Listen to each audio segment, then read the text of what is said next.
A Guerra do Paraguai é uma guerra tola, sórdida e desnecessária como a maioria delas.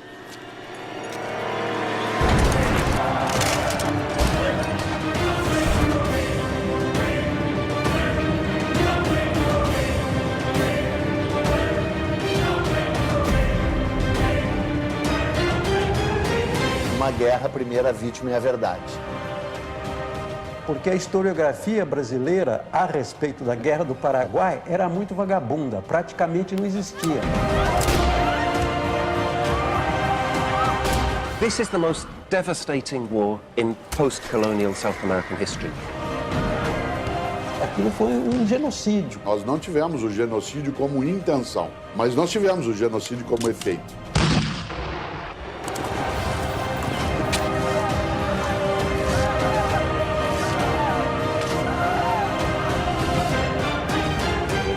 História é escolha.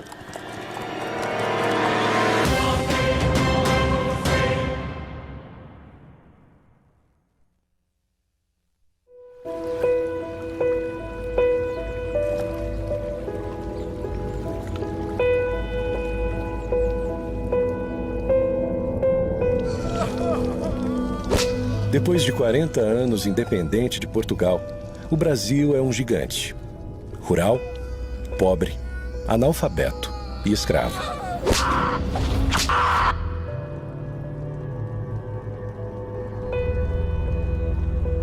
Um país escravocrata, um país selvagem, analfabeto, de hábitos toscos. O país tem escravos, tem muita aristocracia. Um país com uma dependência, uma pobreza muito forte, com condições de saúde pública inexistentes e sem escola. É que tem aquela tese de que o Brasil tem uma história mansa e pacífica, né? Que o Brasil é a terra do homem cordial.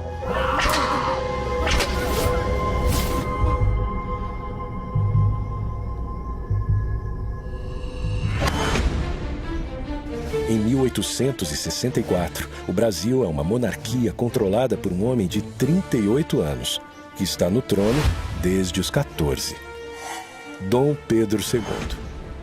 Apresenta-se Dom Pedro como um homem muito culto, mas ele é um homem muito despreparado. Quer dizer, você vê que é um homem a quem falta polimento, né? A quem falta todas as normas de civilidade.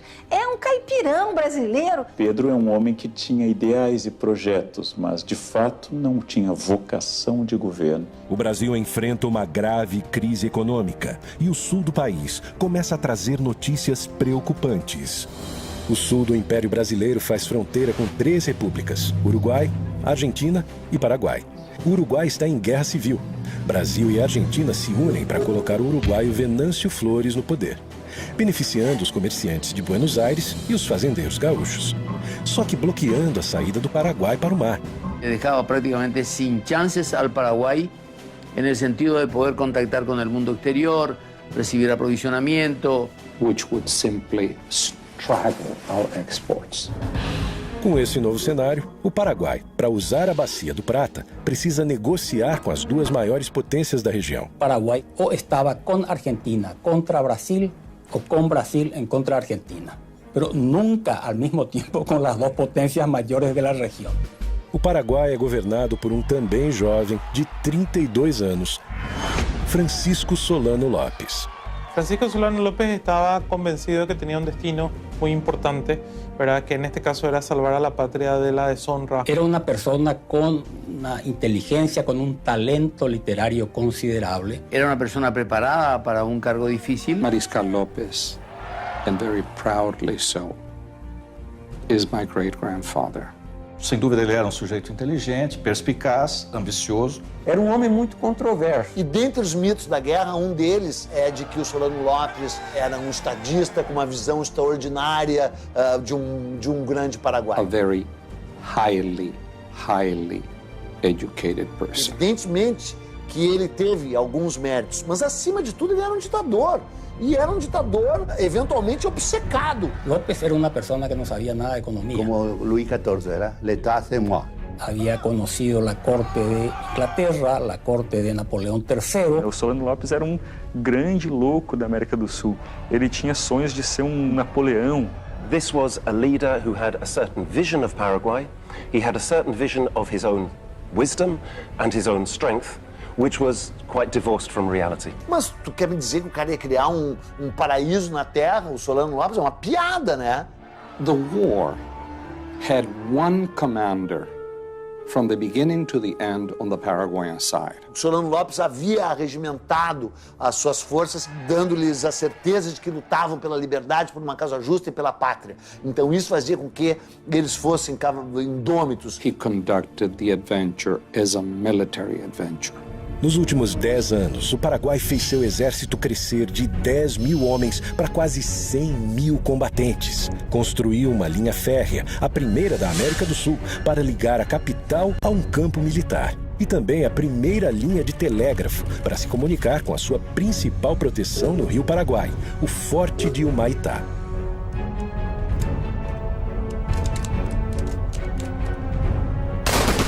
Porque tuvo todo el poder en sus manos y no midió exactamente sus limitaciones. Antes de atacar, Solano Lopes tenta conversar com o Brasil. He sends a letter off to Dom Pedro and asks Dom Pedro to honor his agreement. Mas Dom Pedro II não responde à carta que Solano Lopes envia. That is when Paraguay is forced to take action.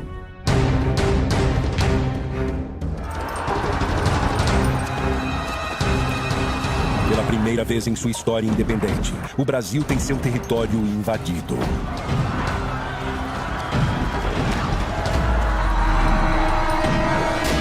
Através do Rio Paraguai, os soldados invadem Corumbá, no Mato Grosso.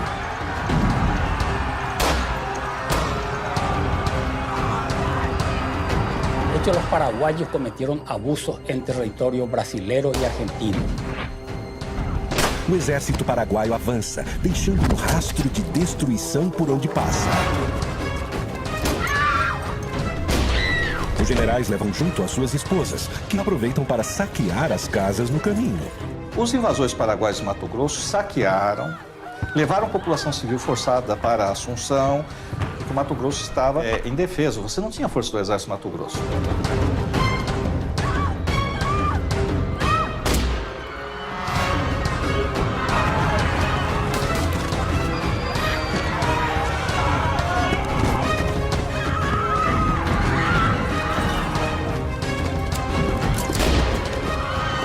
Outra frente do exército chega ao Rio Grande do Sul e toda a cidade de Uruguaiana foge.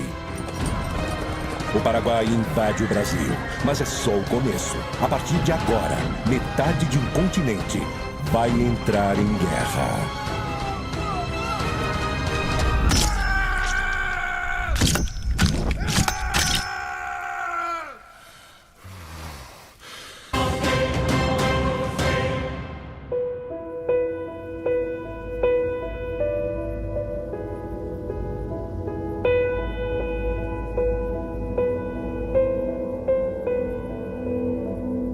Pressionado pelas tensões políticas do Rio da Prata, Solano Lopes está em guerra com o Brasil. Em 12 de novembro, ele sequestrou o governador do Mato Grosso que passava pelo Rio Paraguai. E no final de dezembro, invadiu, saqueou e dominou cidades do Mato Grosso e do Rio Grande do Sul. Há uma série de especulações e teorias de quais seriam os reais motivos por trás do conflito. Economically speaking, it was the most successful economic story in all of Latin America. In reality, Brazil is already the power. In terms of population, in terms of economy, in terms of resources, Brazil is the power. There was no balance of power. A mí me parece que Paraguay era un mal ejemplo y era un lugar donde no entraban. A história mais maluca de todas da Guerra do Paraguai é esse mito de que o Paraguai era uma potência em crescimento. Eu me pergunto como a gente acreditou por tanto tempo nisso. Porque a historiografia brasileira a respeito da Guerra do Paraguai era muito vagabunda, praticamente não existia. O Paraguai não era um modelo de desenvolvimento para a região. Tinha uma população que era o dobro da do Uruguai, só que o comércio exterior dele era 6 vezes menor. Há uma teoria muito divulgada pela esquerda no governo militar brasileiro de que a Inglaterra tinha medo do crescimento paraguaio e por isso financiou a guerra. Inglaterra está construyendo un imperio mundial y no hay lugar en el planeta que le sea indiferente. Paraguay, as I said, is dependent on British technology. It is dependent on British money. Paraguay had not shut out Britain. Porque Paraguay ha desarrollado una autonomía que el gran imperio británico no puede aceptar. Tenía rasgos de protocomunismo, ¿no? Porque, por ejemplo, distribuyeron tierras a todos los habitantes, casi de estalinismo del siglo XIX, digamos. Allí donde hay la posibilidad de crear un mercado para las mercaderías que fabrica la Revolución Industrial. O mercado consumidor paraguaio não existia. A população não tinha poder aquisitivo, não existia um mercado consumidor. Segundo, mesmo que existisse, qual a lógica de você fazer uma guerra para abrir o mercado consumidor e destruir esse mercado? Não tem lógica. Appetite for some of the wealth that Paraguay had. Isso é ridículo porque o Paraguai não estava se industrializando, não tinha indústria pesada, não tinha nem indústria leve, quer dizer, não tinha indústria. Ponto. A arrecadação anual do Paraguai era de menos de 1 milhão de libras esterlinas. Brasil, Argentina e Uruguai juntos arrecadavam mais de 50 milhões. Argentina had an economy that was dependent on loans, and Brazil had an economy that was dependent on slavery. El imperio brasilero era esclavista, la República Paraguay también era esclavista. Solo que había menos esclavos en el Paraguay, un porcentaje menor de la población. Há também outra versão que coloca Solano Lopes como louco, um Napoleão das Américas. O Solano Lopes, ele tinha delírios megalomaníacos. Ele queria fazer um grande Paraguai, pegando parte do Brasil, parte da Argentina e o Uruguai. All decision-making in Paraguay was centered upon himself. Os únicos papéis, documentos que a gente tem da época mostram que a Inglaterra tentou conter as maluquices do ditador Solano Lopes. Tem um Solano Lopes que é o ditador. Mas tem um Solano Lopes que é um ditador e que age com uma racionalidade. A Inglaterra não financiou a guerra. Tampouco o ditador paraguaio era louco. Invadir o Brasil é a opção que Solano Lopes encontra para negociar com o gigante vizinho. Na época, você atacava um país e a vitória era conquistar a capital inimiga. Obviamente, era inviável ao Paraguai conquistar o Rio de Janeiro. Solano Lopes manda seu exército tomar o sul do Mato Grosso, região que quer anexar ao território paraguaio, e o Rio Grande do Sul, para chegar até o Uruguai. Assim, ele tem mais força para negociar com Dom Pedro II e restabelecer a sua saída para o mar. Se ele não invadisse o Brasil, ele não teria causado a guerra. Só que Dom Pedro II não se rende e, em vez de negociar com Lopes, procura Bartolomeu Mitre, presidente da Argentina, e Venâncio Flores, presidente que colocou no poder no Uruguai, e forma, em 1º de maio de 1865, a Tríplice Aliança entre Brasil, Argentina e Uruguai. La Triple Alianza no quería saber absolutamente nada. Había que liquidar a Solano y lo que él representaba. Agora, oficialmente sozinho, Solano Lopes tem duas opções: negociar uma trégua e recuar sem derramamento de sangue, ou atacar os navios brasileiros que bloqueiam a sua saída para o mar. 11 de junho de 1865, Corrientes, Argentina. Começa a maior batalha naval da história da América do Sul. A formação dos estados na região da Bacia do Prata é a grande causa da Guerra do Paraguai. A Bacia do Prata é constituída pelas águas dos rios Paraguai, do gigante rio Paraná, que vem do Brasil, e do rio Uruguai.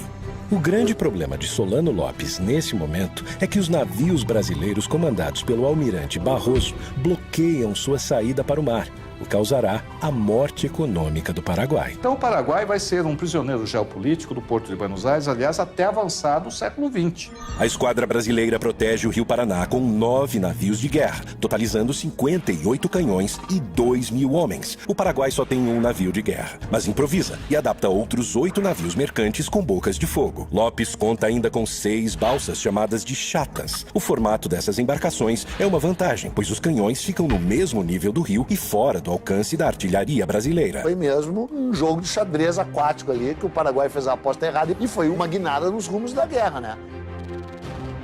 9 navios brasileiros na margem do Riachuelo. 9 navios paraguaios se preparam para a emboscada. O Paraguai prepara canhões na margem do rio e a ordem de Solano Lopes é que seus soldados invadam os navios e capturem a esquadra brasileira para o Paraguai. O Paraguai tinha que acertar 100% e o Brasil errar 100%. Então os navios estavam imobilizados, não tinha como se mover, e boa parte da tripulação estava dormindo.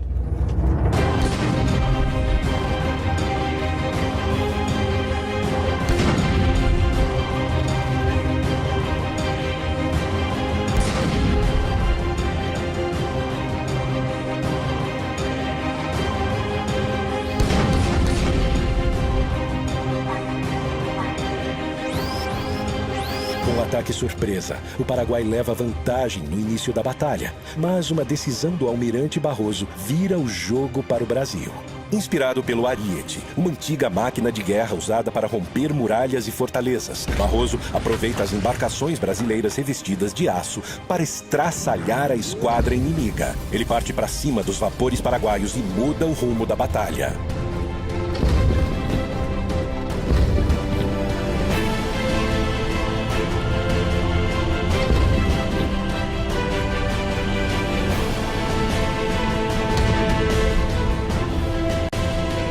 O Brasil vence e mantém o controle da Bacia do Prata. Anos depois, Dom Pedro II manda produzir um quadro épico sobre a batalha. E embora o quadro seja maravilhoso, ele cheira mofo historiograficamente falando, né? Não foi assim que as coisas se passaram ali. Toda a história é fabricada. O Dom Pedro espertamente tentou fabricar a história brasileira, a sua versão oficial, que a gente continua acreditando até hoje, né? Saldo da Batalha do Riachuelo.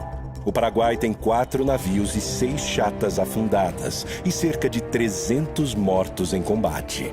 O Brasil tem 1 navio afundado e perde 100 homens.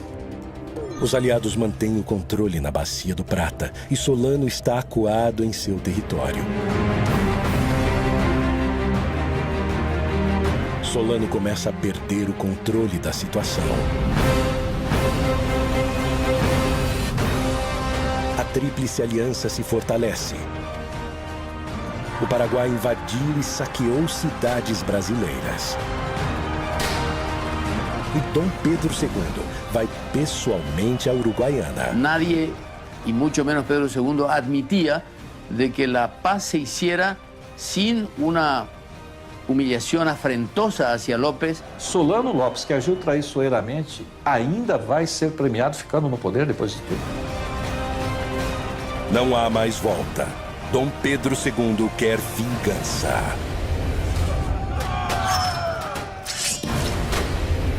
Quem vai invadir o Paraguai agora é o Brasil.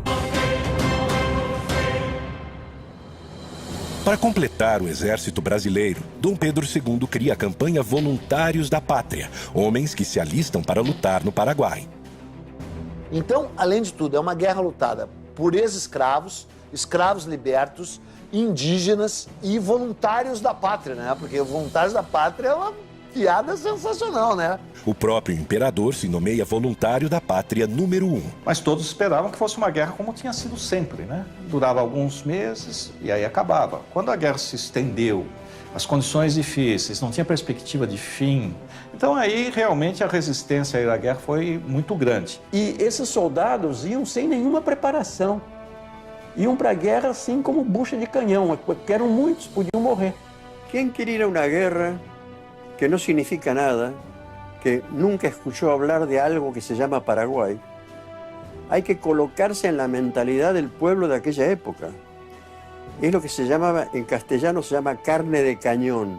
Que muitos desses voluntários da pátria não eram exatamente voluntários, vinham agrilhoados, né? Vinham presos e aí eram apresentados como voluntários da pátria. Muitos dos cativos eram vendidos para substituir o branco que não queria ir lutar. Quer dizer, do momento que você pudesse comprar um escravo que fosse lutar no seu lugar, estava bem representado. Se você manda um escravo para a guerra, não é preciso dizer como é que o escravo era tratado no Brasil. Qual é a disposição que esse escravo tem em morrer pelo Brasil? Na Argentina, um problema ainda mais grave. Os governantes de Buenos Aires ordenam a toda a população pobre que entre na guerra. En la resistencia del pueblo argentino a ir a la guerra del Paraguay, murió más gente aquí adentro que en el frente de batalla. A população das províncias mais afastadas se nega a ir lutar em nome do povo argentino. En ese momento histórico, no se puede hablar de pueblo argentino. Se puede hablar de diferentes identidades regionales, sanjuaninos, mendocinos, entrerrianos, etc. Porque no existe la conciencia nacional. De hecho, muchos hijos de hombres notables y de la burguesía se enrolaron. El hijo de Sarmiento, que era el vicepresidente, se enroló a los 21 años, murió en Curupaytí. Sarmiento odiaba a los paraguayos y tuvo expresiones terribles, como exterminar ese pueblo. Creo que la guerra de la Triple Alianza no le hizo ningún bien a la Argentina, que más bien la cargó de vergüenza. 16 de abril de 1866. Com uma grande maioria de brasileiros, o exército aliado pisa em território paraguaio.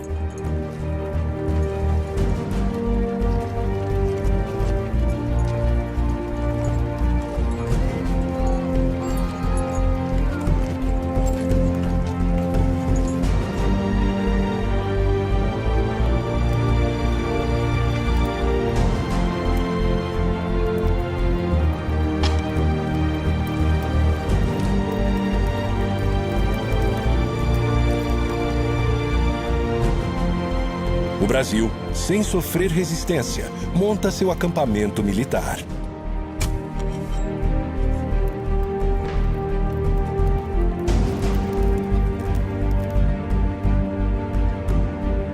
Comerciantes e mulheres acompanham a tropa oferecendo todo tipo de serviço.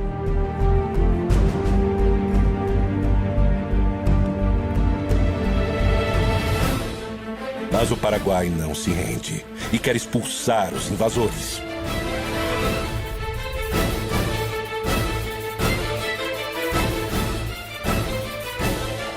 É fundamental em qualquer operação militar, seja no século XIX ou hoje, você conhecer o terreno que você vai agir.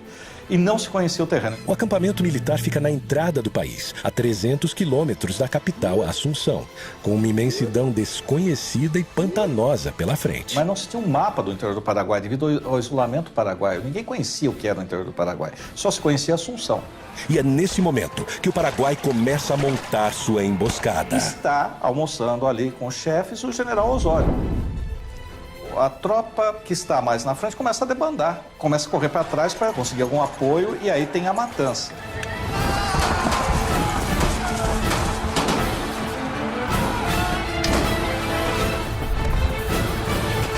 24 de maio de 1866. Os paraguaios invadem o acampamento brasileiro. E tem início a maior batalha da Guerra do Paraguai, a Batalha de Tuiuti.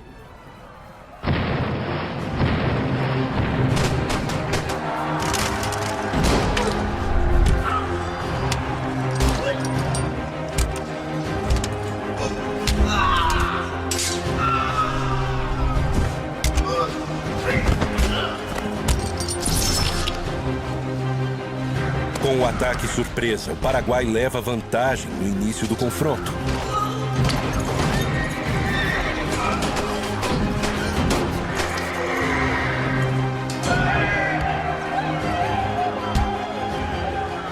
Solano Lopes manda 3 tropas atacarem simultaneamente, uma frontal e 2 pelos flancos.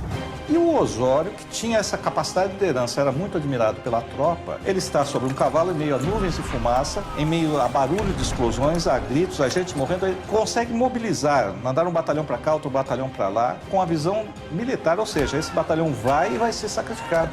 Ou seja, quase todos vão morrer. Agora, por que esse batalhão vai? Porque confia nele, confia na liderança militar.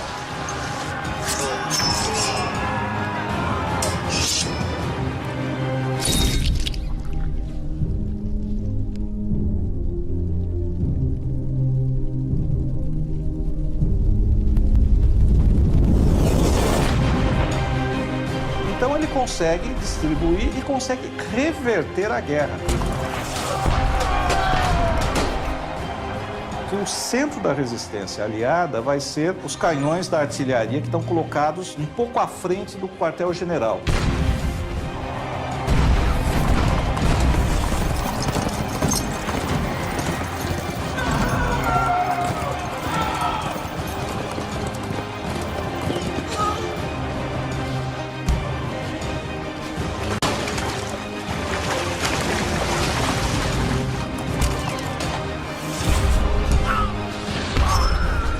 Tem que lembrar que a guerra é uma coisa selvagem. O sujeito vai matar o outro, ele não está filosofando. Ele está com ódio.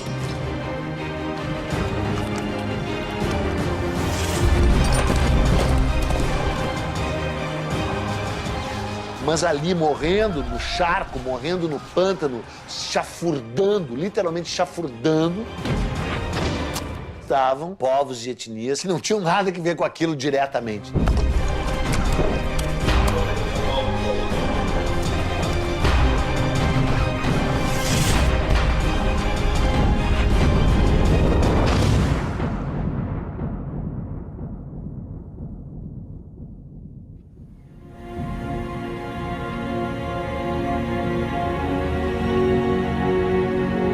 Como resultado da Batalha do Tuiuti, o Paraguai perde 13 mil homens, o melhor de seu exército.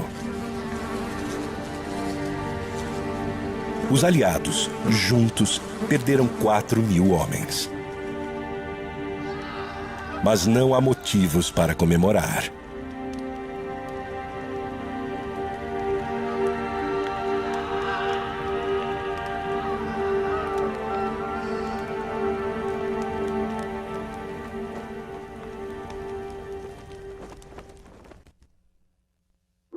Setembro de 1866. O Brasil continua acampado em Tuiuti e o Paraguai se protegendo no quadrilátero em volta da fortaleza de Humaitá. O Brasil teve que lutar contra uma fortaleza que ele próprio tinha construído para os paraguaios, né? E que se sabia inexpugnável. A fortaleza de Humaitá é a grande proteção do Rio Paraguai. Para chegar em Assunção, é preciso passar por ela. Construída anos antes com a ajuda de militares brasileiros, a fortaleza é um complexo defensivo composto do forte, da igreja, e o rio era cercado com grossas correntes de ferro para impedir a passagem de navios brasileiros. Mas a fortaleza de Humaitá não é o maior obstáculo que o exército brasileiro tem pela frente. Em todos os casos, a maior parte das mortes foi causada não em combate, mas foi causada por cólera, por doenças, fome e frio. As condições dos hospitais militares são péssimas, desumanas, sem nenhuma estrutura. E brigas e indisciplina no acampamento são frequentes. Não há liderança. Dom Pedro II já está de volta ao Rio de Janeiro. Eu lembro um aspecto importante que as pessoas costumam esquecer. É o início da fotoreportagem. Os jornais todos vão publicar fotografias. Tem fotografias que sofrem, entre aspas, Photoshop. Quer dizer, parece que o Dom Pedro está no campo de batalha, mas não está. A fotografia foi tirada no estúdio. Aí botam ele lá no campo de batalha. A guerra parece ter chegado a um impasse, mas Dom Pedro II guarda uma surpresa, um novo aliado que irá redesenhar os rumos da guerra. 2 anos de guerra. O Brasil continua preso em seu acampamento e o Paraguai se fortalecendo em Humaitá. As condições do exército estão lastimáveis. Vai entrar em cena o maior militar brasileiro da história. É um homem que se transformou no único duque que o segundo reinado produziu. Duque de Caxias. E aí ele chega para pôr ordem na casa. E a primeira coisa que ele tem que fazer é restabelecer a disciplina. Por exemplo, os hospitais estão lotados, mas todos estão feridos. Aí ele descobre que 1/3 que está lá está simulando doenças. O Duque de Caxias dizia para quem quisesse ouvir que o exército brasileiro não tinha armas, estava despreparado e ia enfrentar um clima totalmente hostil. Os que foram para a guerra eram civis e contra a vontade em grande parte. E não tinham experiência militar. Então Caxias teve que treinar civis para a guerra, em plena guerra com o inimigo na frente. E ele vai remontar, vai disciplinar o exército, vai rearmar o exército, vai inovar. Para observar as posições paraguaias, Caxias manda trazer dos Estados Unidos balões de observação usados na recém-acabada Guerra Civil Americana. E o projeto mais ousado de todos, usando prisioneiros paraguaios, ele improvisa uma locomotiva e um trilho de 25 quilômetros de extensão para auxiliar na logística da guerra.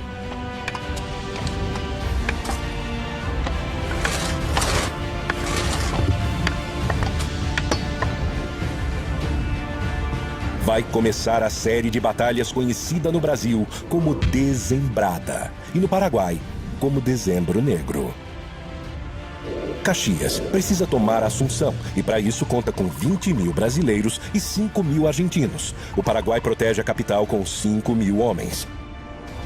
A esquadra brasileira derruba a fortaleza de Humaitá. Foi uma batalha terrível por uma fortificação que a engenharia militar brasileira cedeu ao Paraguai anos antes, já naquele barril de pólvora que era aquela bacia do Prata inteira ali, né? Às margens do rio Itororó, a primeira batalha que o Paraguai resiste bravamente. Quem ataca nessa guerra até um determinado momento leva desvantagem. Porque o terreno não era favorável ao ataque, era favorável à defesa. 5 dias depois, Caxias avança sobre o rio Havaí, numa batalha épica, retratada posteriormente por Pedro Américo. Por fim, em Lomas Valentinas, Caxias destrói o que resta do exército paraguaio. Depois de um tempo, virou a guerra do Brasil contra o Paraguai, né? E o Brasil a manteve deliberadamente. 1º de janeiro de 1869, Caxias toma a capital Assunção. Mas a cada investida de Caxias, Solano foge, montando acampamento com seus filhos e sua esposa, Elisa Lynch.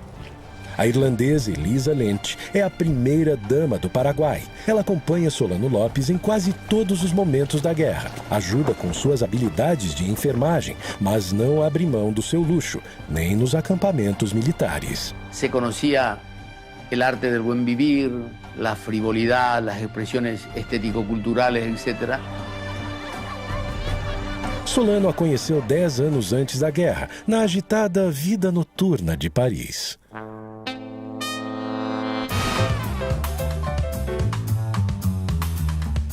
Solano Lopes era o jovem diplomático mais rico em Paris. Era o grande momento das cortesanas e também das prostitutas. Os inimigos apontam ela como prostituta. E ela vivia do quê? Certo, então ela é acusada de prostituta. Ela era um símbolo sexual para os exércitos inimigos. Possivelmente, ela teve algum contato muito breve com esse mundo. Parte de todo isso era uma mulher rubia e bella. E isso é um pecado inadmissível para ela.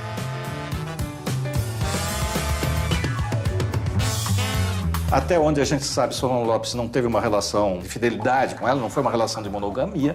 Num primeiro momento, talvez ela fique interessada por ele pelo exotismo, mas no segundo momento eu acho que realmente ela se apaixona por ele e realmente é uma relação real, certo? Não é uma relação por interesses monetários, embora ela tenha saído rica dessa relação. Anos depois da guerra, Elisa escreve um manifesto onde se defende das acusações sobre o seu passado. Durante largo tempo, quedé en profundo silencio, aunque mi nombre ha sido explotado durante años por ciertas personas que me tenían como un prototipo de la prostitución y del escándalo, como si fuera una bestia humana que se complace e se deleita com o extermínio de uma sociedade. No mesmo manifesto, ela faz uma lista e reivindica a posse das terras que comprou enquanto primeira-dama. Só não explica com que dinheiro conseguiu comprar quase todo o Paraguai. Ela acabou sendo, em nossa opinião, a proprietária da terra maior do planeta. Todo o poder e terras de Elisa Lynch vem das mãos de seu marido. A grande maioria delas é adquirida nesse período em que a guerra já está praticamente decidida. Que sentido tinha seguir a guerra depois de 1868? Depois de 68 ele não vai ganhar, ele perdeu. Ele podia negociar a derrota. En 1868 la guerra estaba perdida, absolutamente perdida. Una guerra que obviamente ya para esa altura ya estaba perdida. Y cuando ya no había razones para seguir resistiendo, ¿para qué resistir? Solano Lopes dá ordens para que as cidades paraguaias sejam abandonadas à medida em que o exército inimigo avança. Assim, ele pretende evitar a vingança brasileira e um massacre ainda maior. Ele dá ordens da população civil sair, para os aliados não terem acesso a comida, a apoio, a informações. Só que essa população civil tem que sair, são basicamente o quê? Mulheres e crianças. Tem que sair forçadas, sem meio de transporte, sem comidas. Resultado, você tem uma mortandade da população civil que não tinha mais sentido militar. A destruição do Paraguai é feita pelos aliados? Evidentemente é feita pelos aliados, que estão avançando. Mas por que estão avançando? Porque o outro lado, que sabe que não pode ganhar a guerra, não quer se render. O povo paraguaio apoyaba Solano López. El hecho de que la familia López no era tan terrible está en la manera como el pueblo paraguayo acompañó a López hasta el último momento. Claro que o conceito de patriotismo é muito relativo e cada sociedade constrói os seus padrões. Mas, estritamente falando, não tinha mais sentido militar nenhum você manter essa população fugindo, se retirando, sendo vítima da guerra. No rational leader would take on almost half the continent in a war. Solano López no podía tener un concepto bien delimitado, bien claro de la realidad. Solano López estava bebendo demais, virou muito cruel. E não cabe dúvida, ele fez coisas que eram horríveis. Então ele mandou, por exemplo, prender a mãe, as irmãs, matou um irmão sob tortura, o outro morreu por exaustão física devido à perseguição dele, matou dezenas de pessoas.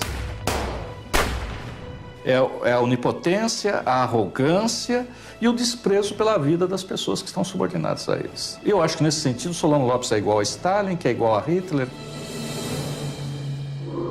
Janeiro de 1869. Com a capital tomada, o Paraguai não representa mais perigo aos aliados da região do Prata. E para Caxias, é o fim da guerra. Tem uma frase do Caxias que diz que ele não era coveiro. Para vencer a guerra do Paraguai, como se pretendia, teria que matar o último paraguaio no ventre da sua mãe. Ele se recusou a fazer esse papel. Mas Dom Pedro II está obcecado atrás de Solano Lopes. From that point on, it was a war of vengeance against o Mariscal López. Sem Caxias, o comando vai para o seu genro, o francês Conde D. Nesse conflito, ficou claro o quão violento e eventualmente sanguinário até o Brasil pode ser.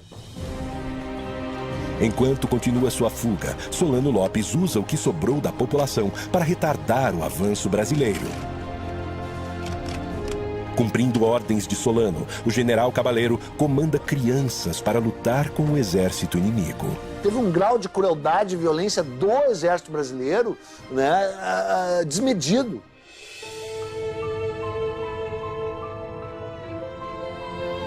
Y porque ella era la última reserva, no tenía más hombres. Paraguay no tenía hombres.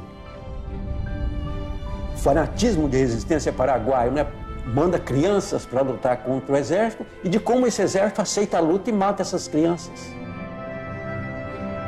Dice que esos niños de Acostañú fueron el escudo para proteger a Solano López. Eso demoró el avance del ejército aliado. Y sí, fue eso. Cabaleiro prestava contas diretamente a Solano Lopes. As crianças, 12, 13, 14 anos, no meio do mato, estavam com barbas postiças para parecer adultos para amedrontar a tropa que vinha, que era uma tropa basicamente brasileira. Es una situación de locura generalizada solo atribuible a este tipo de guerras, ¿no? Los niños de antes, o de hace 100 años, y en 150 años, y en esas circunstancias, son diferentes. Ciertamente a los 14 años muchos niños se enlistaban, que los niños se iniciaban sexualmente cuando se desarrollaban, y era natural, digamos. 16 de agosto de 1869, a última grande batalha da Guerra do Paraguai. A Batalha de Acostañú.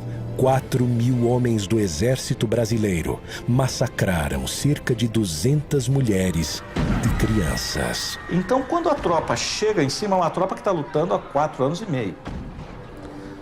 Chega sobre essas pessoas, não dá tempo de saber se era criança ou não, e quando sabe que é criança, já está envolvido e aí é a matança.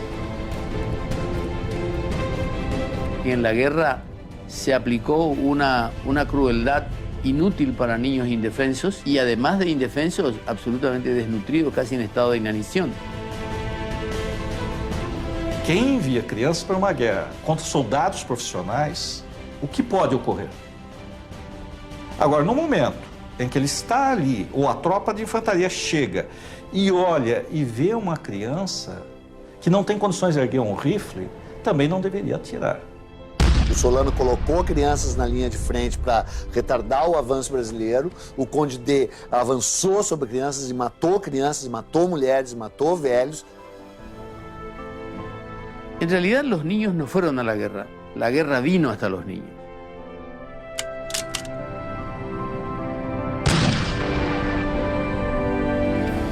Só há culpados, não há inocentes nessa história aí, né?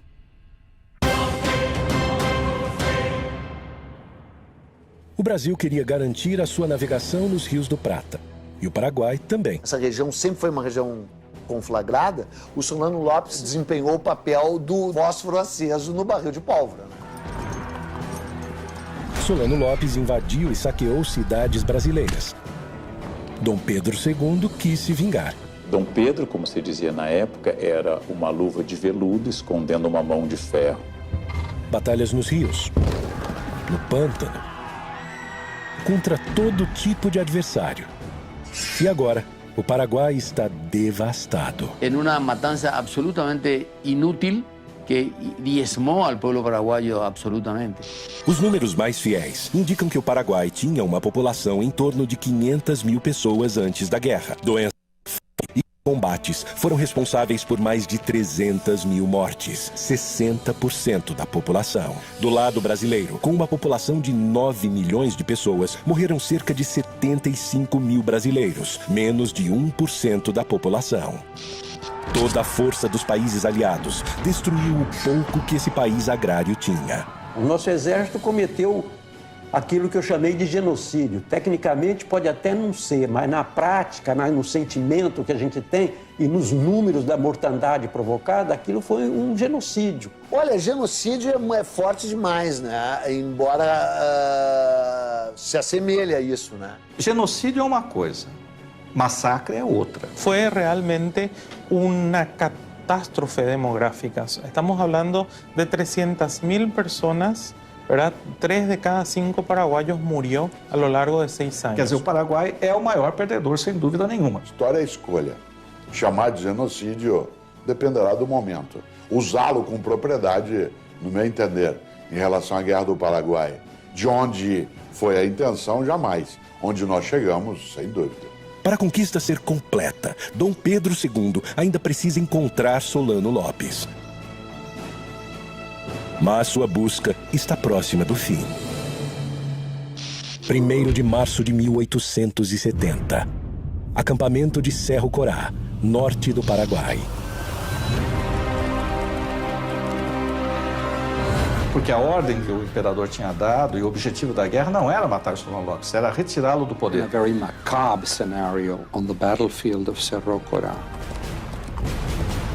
É um caos ali, fogo, fumaça, gritos, é tudo muito rápido. Ele tenta fugir a cavalo. E o Chico Diabo, né, o nosso cabo, lançou. O cabo Francisco Lacerda fere a virilha de Solano Lopes e um tiro brasileiro mata o seu filho, Pantito Lopes. Elisa Lynch se enrola em uma bandeira britânica e consegue sobreviver. Foi fácil identificá-lo porque ele era o único gordo.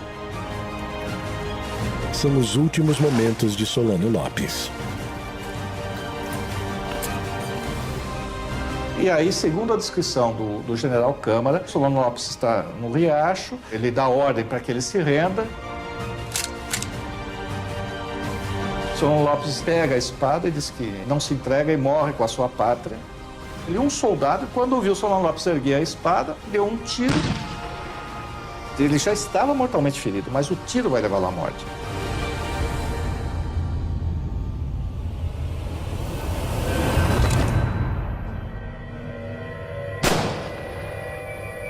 Um verdadeiro patriota leva a sua pátria ao fim.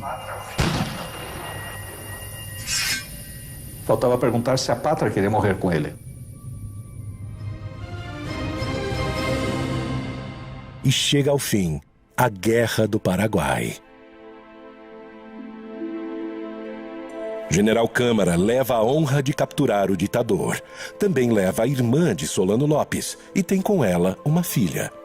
General Bernardino Cabaleiro agora se alia aos brasileiros, passa um tempo morando no Rio de Janeiro e volta para ser presidente do Paraguai, fundador do Partido Colorado, o mesmo partido que em 2015 governa o Paraguai. Elisa Lynch é bem tratada pelo exército brasileiro, volta a Paris e morre anos depois, sem conseguir recuperar suas terras. Hoje, Elisa é Madame Lynch, heroína do povo paraguaio. Apesar de ganhar a guerra, Dom Pedro II não saiu vitorioso. Afundou o Brasil em dívidas com bancos europeus e ainda fortaleceu o exército brasileiro, que na década seguinte, liderado por ilustres participantes da Guerra do Paraguai, transformaria o país em uma república, tomando o poder do imperador. Francisco Solano Lopes, odiado pelos paraguaios nos anos pós-guerra, passa por um tratamento de imagem no século XX. E hoje é o grande herói nacional, enterrado em um panteão dos heróis em Assunção. Lo que hicieron con Paraguay fue transformarlo en un país más pobre, más destruido, digamos, lo liquidaron a Paraguay. Todos perdieron finalmente, todos calcularon mal. It's time to be honest with our past and sincere with our own history. Es un golpe muy serio para la monarquía brasilera, que reveló una gran ineficacia en el manejo militar. The responsibility rests with successive Brazilian governments. É uma página sórdida da história do exército brasileiro. Não foi uma guerra em defesa da liberdade, não foi uma guerra para salvar a honra do Brasil. Os nossos soldados não foram heróis. Brasil, Argentina, Uruguai e Paraguai resolveram com ódio e sangue inocente suas questões econômicas.